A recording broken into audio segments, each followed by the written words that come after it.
Hi, this is Joseph Tanya from GoodMonday.com. When should I quit my job? This is a question that many of us have asked in our career journey, and it is a question worth considering because it may reveal something a little bit more about yourself that you might not be aware of. Two factors to consider in this important question. One is the question of your role, and the other one is the state of your soul. Role would be referring to what is measured in your job, and the soul is what motivates you in your job. What is measured and what motivates you. When you find yourself asking the question, when should I quit? It is an opportunity for you to increase your level of self-awareness, because only a person who has a high level of self-awareness can effectively answer this question. But to know yourself, you need to know your role and how it interacts with your soul. When what is measured in your job motivates you, and what motivates you is measured in your job, then you have this area of overlap called engagement. And the higher the overlap is, the higher your level of engagement. Now, when your role starts to drift away from your soul, or your soul starts to drift away from your role, that's when disengagement happens and you start asking the question, when should I quit? Your role starts to drift away from your soul when what is measured is no longer motivating. Your regular KPI, your regular performance matrix doesn't motivate you anymore, and you feel the drift.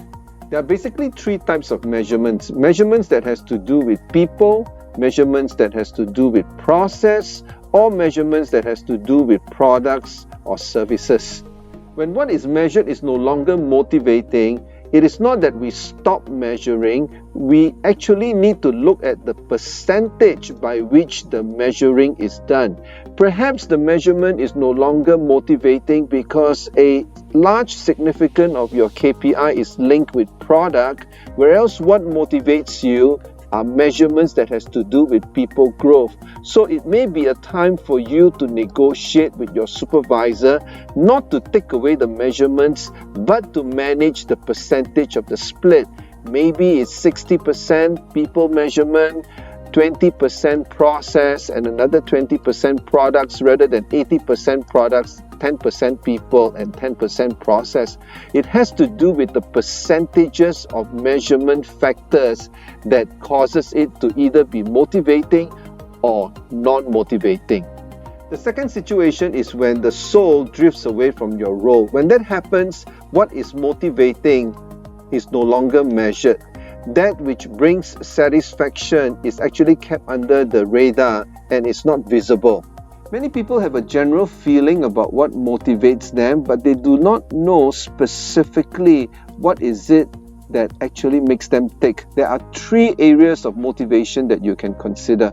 First is in the area of your strengths. Do you know your strengths? Do you know what you are naturally inclined to think, feel, and behave?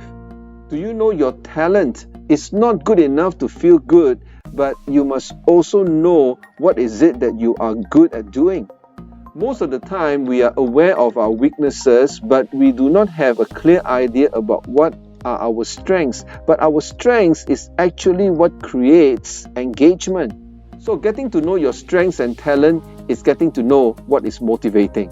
Secondly, it is about significance, because the longer you are in a job, the more meaningful you want the job to be. You might start off the job by doing some routine and tactical tasks, but the more you go along in your career, the more you would want your job to be meaningful. You want it to be significant. You want your job to matter. And when significance is low, motivation is affected most definitely. Thirdly is the aspect of struggles, because we all go through life with experiences, and not all experiences are always positive.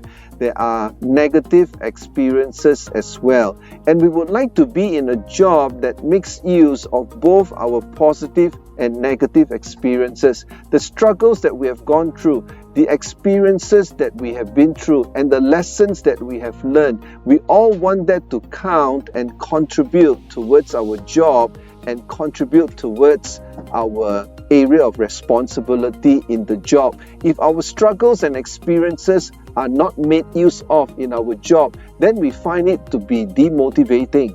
So the question on when should I quit my job is actually a surface level question that indicates a deeper need. The deeper need is the need for leadership clarification.